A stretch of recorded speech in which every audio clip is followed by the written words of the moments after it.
this is a conclusion of AEW Revolution 2025. And what the hell did we just see?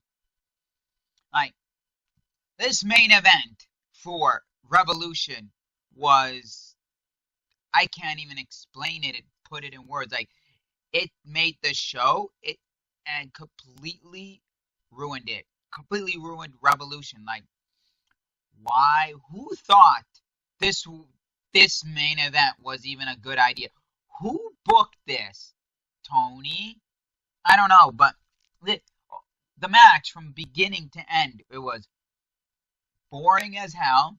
Had to live up and follow up that amazing steel cage match, which, by the way, was tied for match of the night, potentially could have been match of the night between the steel cage match with Will Ospreay and Kyle O'Reilly, or even the women's champion in the Hollywood ending, like Mariah May and Toni Storm. Those were like, you know, moments in there that really showed, really progressed their feud, really elevated everything. You know, you had a great opening with Swerve Strickland and Ricochet, where they did a lot of storytelling within the match. You know, the rope story, the Swerve as his name, Swerve Strickland. You know, you had Prince Nana constantly trying to take the rope back. You know, all of this was like, holy crap, you know, amazing. Even in between, we had other great things going on that wasn't bad. Like even Takeshita and Kenny Omega was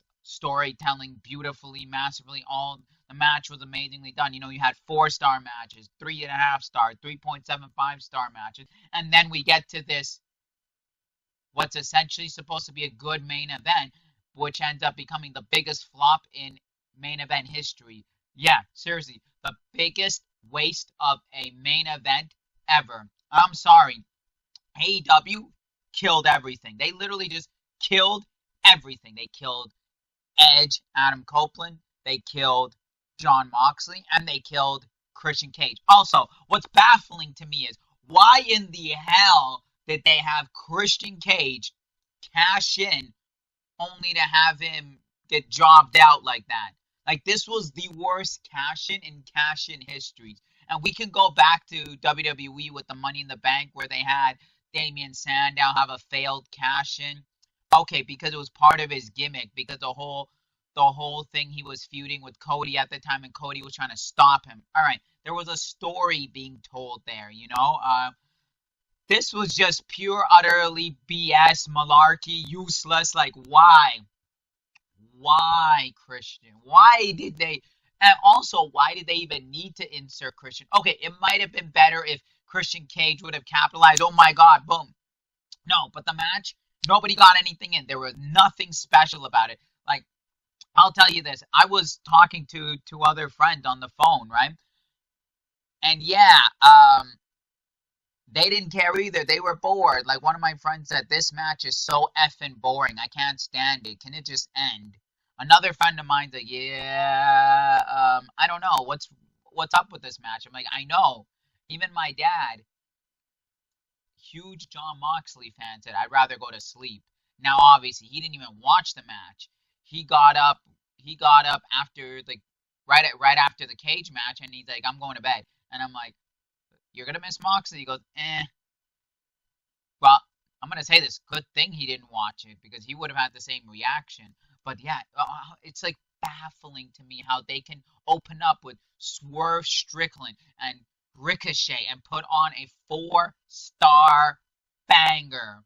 Storytelling with each moment, swerve us to bring us back, to get us emotionally invested. You know, we get the Mariah May and Toni Storm. We get heavily invested, heavily emotional with them. We feel everything they do.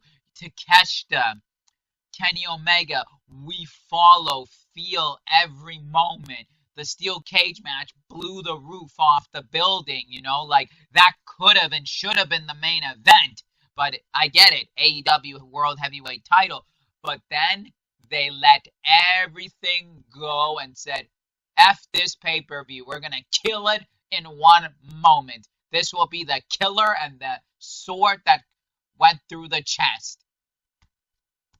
Like I give this no stars, not even a 1 star. I can't even give this a 1 star. This is a 0 star. Because even the moment after with Swerve Strickland, the 2-3 minutes that we saw Swerve Strickland was better than anything this whole match produced. And I'm sorry, whoever produced it,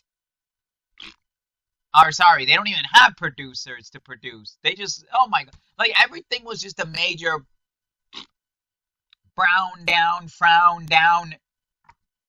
Like now, do I care about Adam Copeland? No, because I don't care.